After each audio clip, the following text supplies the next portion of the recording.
और आने वाले 30 तक का उन्होंने टारगेट रखा है कि हम भारत के किसानों से उठाएंगे। वो ऊर्जादाता भी बना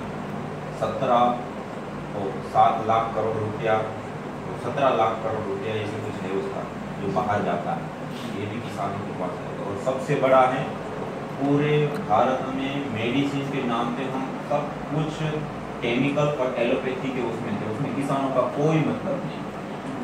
लेकिन आज जिस प्रकार से करवट ले रहा है पूरा वर्ल्ड, उसमें आयुर्वेद को सबसे बड़ा स्थान है। और आयुर्वेद के लिए जड़ी बूटियाँ चाहिए, जड़ी बूटियाँ चाहिए तो किसान ही। तो ये भी किसानों के लिए एक बहुत बड़ी उपलब्धता है। बस ये है कि उन चीज़ों का प्रैक्टिस करना, सीखना और उसका उत्पादन करना, ये सारी चीज़ें आज पतंजलि भी कृषि के क्षेत्र में बहुत बड़े रूप में काम कर रहे हैं। पूरी कृषि को डिजिटल करना, पूरे देश की कृषि को मेंटेन करना। अभी क्या होता है कि इस बार प्याज का रेट बढ़ गया, टमाटर का रेट बढ़ गया, तो अगली बार सारे किसान लोग उसी चीज़ को बोते हैं। अब उस समय वो बोएंगे, उसका रेट घट जाएगा, अब दूसरी चीज़ का रेट बढ़ जाएगा।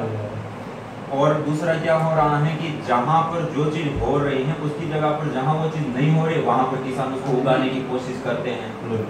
और उसको उगाने के लिए अधिक खाद, पानी आदि सब चीज़ों को उनको डालना पड़ता है, तब जाकर के एक सीमा तक उत्पादन आता है। तो अभी वो भी बना रहे हैं कि वो भी नहीं किया जाएगा कि जहाँ की मिट्टी के अंदर जो चीज़ सहज रूप से अधिक मात्रा में हो सकती है वहीं पे वो चीज़ बोई जाए। और पूरा उसका मैप तैयार किया है और पूरा ये सारी खेती हमें डिजिटल दिखेगी कि कहाँ की मिट्टी कितनी फलद्रुप है, कहाँ पर क्या सहज रूप से होती है, उसकी पूरी लेबोरेटरी जांच के साथ पूरा उसका वो कर रहे हैं। और उसमें सब चीज़ें पूरी पता चलेगी और उसके आधार पे ही वहाँ की कृषि होगी। तो स्वाभाविक रूप से कम चीज़ डालने पर भी वो अधिक उत्पादन देगी। दूसरा कि जो चीज़ का उत्पादन हो रहा है वो पहले से हमें पता है कि इतने किसान इतनी एकड़ में ये बो रहे हैं, इतने किसान इतनी एकड़ में ये बो रहे हैं, तो इसका संतुलन के लिए इतने एकड़ ही होना चाहिए, इतने एकड़ एक्स्ट्रा जा रहा है, उसमें कन्वर्ट किया जाएगा। और इस प्रकार का पहले से ही योजनाबद्ध कि भारत को अगले वर्ष में, अगले मौसम में ये चीज़ इतनी मात्रा में चाहिए, तो उसी हिसाब से हुई है। और उसी हिसाब से तो वो पूरा भारत सरकार, राज्य सरकारें और पतंजलि मिल करके इसको पूरा कार्य को आगे बढ़ा रही हैं।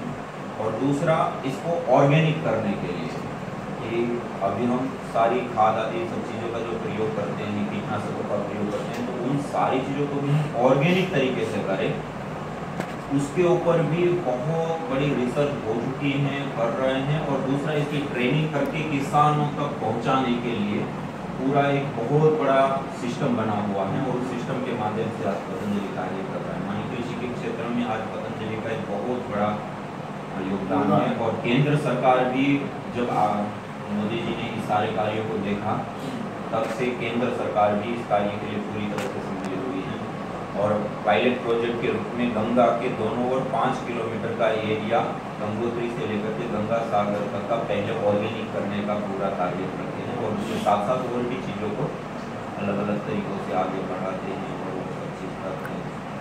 तो आप सब लोग जो कार्य कर रहे हैं औषधियों का, ये अपने आप में एक बहुत बड़ा काम है। और ये किसानों के लिए भी, ज़मीन के लिए भी ऑर्गेनिक करना, और दूसरा जो मनुष्यगण है उनके उपकार का एक कार्य है।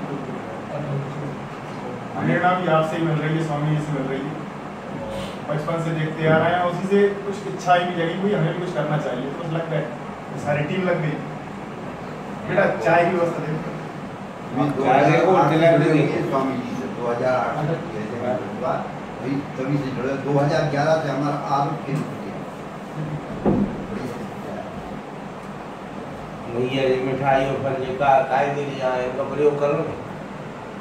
अरे दादा ले महाराज जी का भोग लगा हुआ है, ले लो बड़ा होता है, नहीं चाहिए।